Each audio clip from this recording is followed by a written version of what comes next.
आध्यात्मिक चिकित्सक कौन हो सकता है? इन पंक्तियों को पढ़ने वालों की उर्वर मनोभूमि में अब तक यह प्रश्न बीज अंकुरित हो चुका होगा। किसे समझें आध्यात्मिक चिकित्सक, अथवा किस तरह बने आध्यात्मिक चिकित्सक? ऐसे सवालों का किसी चिंतनशील मन में उपजना स्वाभाविक है। बात सही भी है।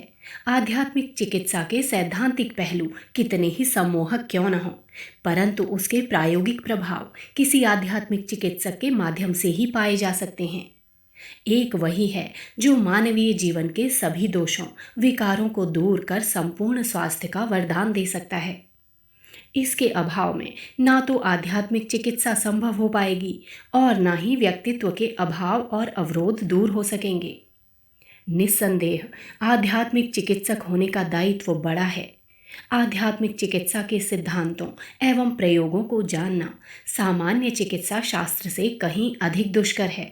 आयुर्वेद या होम्योपैथी अथवा एलोपैथी या फिर साइकोथेरेपी के सिद्धांत एवं प्रयोग अपने व्यक्तित्व को संवारे सुधारे बिना भी समझे जा सकते हैं, पर आध्यात्मिक चिकित्सा के सिद्धांत एवं प्रयोग विधियां स्वयं अपने व्यक्तित्व की पाठशाला एवं प्रयोगशाला में सीखनी पड़ती है। इसके लिए किन्हीं ग्रंथों का अवलोकन या अध्ययन पर्याप्त नहीं होता। यहाँ व्यक्ति की व्यावहारिक या बौद्धिक योग्यता से काम नहीं चलता। जो केवल शब्द जाल के महाअरण्य में भटकते रहते हैं, वे इस क्षेत्र में असफल व अयोग्य ही सिद्ध होते हैं। हालांकि इन दिनों काफ़ी कुछ उलटबांसी देखने को मिल रही है। बरसे कंबल भीगे पानी जैसे नज़ारे सब तरफ दिखाई देते हैं। इस उल्टी रीति के बारे में गोस्वामी जी महाराज कहते हैं, मारग सोई जा कहूँ जोई भावा, पंडित सोई जो गाल बजावा, मिथ्या रंभ दंभ रत जोई, ता कहूँ संत कही सब कोई। जिसको जो अच्छा लग जाए उसके लिए वही आध्यात्मिक पथ है। जो डींग मारता है वही पंडित है। जो मिथ्या आडंबर रचता है और दंभ में रत है, उसी को सब कोई संत कहते हैं। यही है आज के युग का सच। ऐसे आडंबर से भरे एवं घिरे आध्यात्मिक चिकित्सकों की इस समय बाढ़ आई हुई है। टीवी में प्रचार, अखबारों में विज्ञापन, लच्छेदार प्रवचन, बात बात में अपनी प्रशंसा। ऐसे लोग और कुछ भले हों, आध्यात्मिक चिकित्सक कभी नहीं हो सकते, क्योंकि इसके लिए बौद्धिक चतुराई या चालाकी नहीं, कठिन तप साधनाएं चाहिए। वेश नहीं, आचरण चाहिए। लुभावनी वाणी की बजाय उदार हृदय चाहिए। दिखावे और आडंबर से यहाँ कोई काम चलने वाला नहीं है। ऐसे लोग भोले भाले पीड़ित जनों को ठग कर खुद मालामाल तो हो सकते हैं, पर उनका कोई भी हित साधन नहीं कर सकते। इस तरह के धूर्तों के चंगुल में फंसने वाले स्वास्थ्य लाभ करने के स्थान पर दुख, दारिद्र्य, विपन्नता और विषाद ही हासिल करते हैं। आध्यात्मिक चिकित्सक के लिए तो कठोर तप कर्म ही उनके जीवन की परिभाषा होता है। शरीर, मन और वचन से ये कभी भी तप साधना से नहीं डिगते।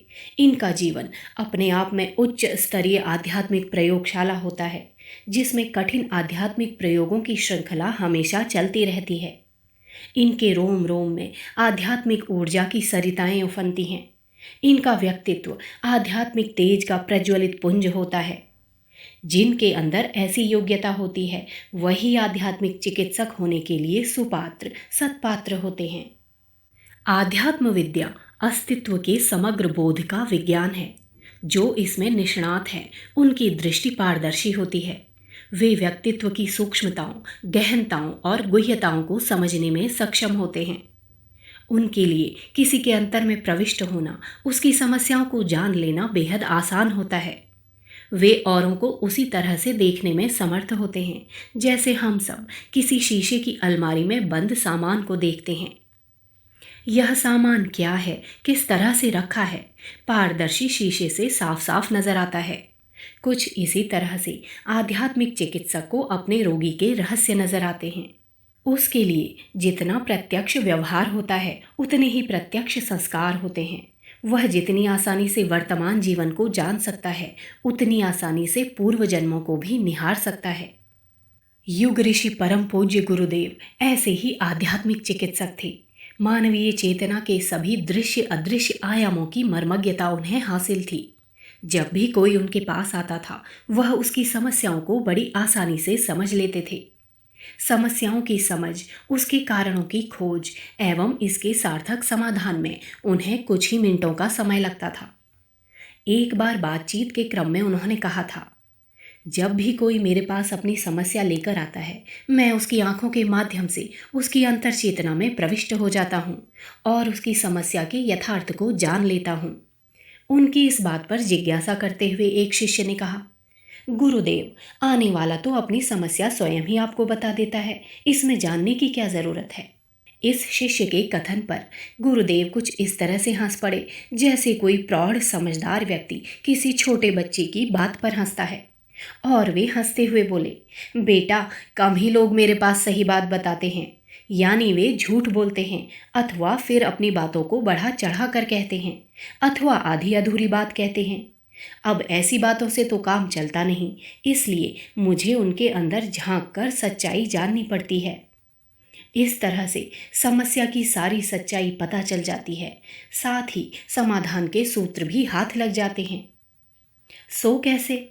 पूछने वाले की इस जिज्ञासा पर वे बोले, भगवान का बनाया हुआ यह इंसानी व्यक्तित्व भी बड़ा अजब गजब है।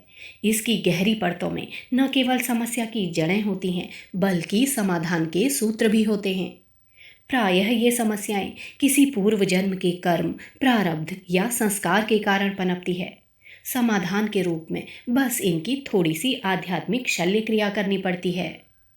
गुरुदेव की ये बातें भले ही थोड़ी रहस्यमय लगे, पर यह उनके जीवन के नित्य प्रति का सच रहा है। यदा कदा वह ये भी कहते थे कि अधिसंख्यक समस्याएं, विकृति एवं विकार आध्यात्मिक जीवन दृष्टि के अभाव में पनपते हैं। यदि पीड़ित व्यक्ति की जीवन दृष्टि सुधार दी जाए तो समस्या का समाधान हो जाता है। इस क्रम में एक बात महत्वपूर्ण है, वो यह कि जो पीड़ित व्यक्ति होता है उसकी सोच विचार को सही दिशा देना भी आसान काम नहीं है, क्योंकि निरंतर पीड़ा सहते रहने के कारण उसमें संकल्प एवं साहस चूक जाते हैं। ऐसी अवस्था में उसे अतिरिक्त ऊर्जा के अनुदान की ज़रूरत पड़ती है। ऐसा होने पर ही वह अपने बिखरे जीवन को फिर से संवार पाता है। स्थिति जो भी हो, किंतु इतना सच है कि आध्यात्मिक चिकित्सक को मानवीय चेतना का मर्मज्ञ होने के साथ आध्यात्मिक ऊर्जा का अजस्र स्रोत होना चाहिए। उसकी बौद्धिक पारदर्शिता, सघन भाव प्रवणता एवं अंतरात्मा में उफनते आध्यात्मिक शक्ति के महासागर ही उसे सफल आध्यात्मिक चिकित्सक बनाते हैं। अपनी इस सामर्थ्य के बलबूते ही वह अपने रोगी के रोग निदान एवं समाधान में सक्षम हो पाता है। आध्यात्मिक चिकित्सा एक समग्र उपचार पद्धति। लेखक डॉक्टर प्रणव पंड्या। अगर आपको हमारी यह वीडियो पसंद आई हो तो इसको लाइक करें, कमेंट और शेयर जरूर करें और हमारे YouTube चैनल ऋषि चिंतन को सब्सक्राइब भी कर लें। साथ ही बेल आइकन को भी दबाएं ताकि आपको आने वाली वीडियोस की नोटिफिकेशंस मिलती रहें। धन्यवाद।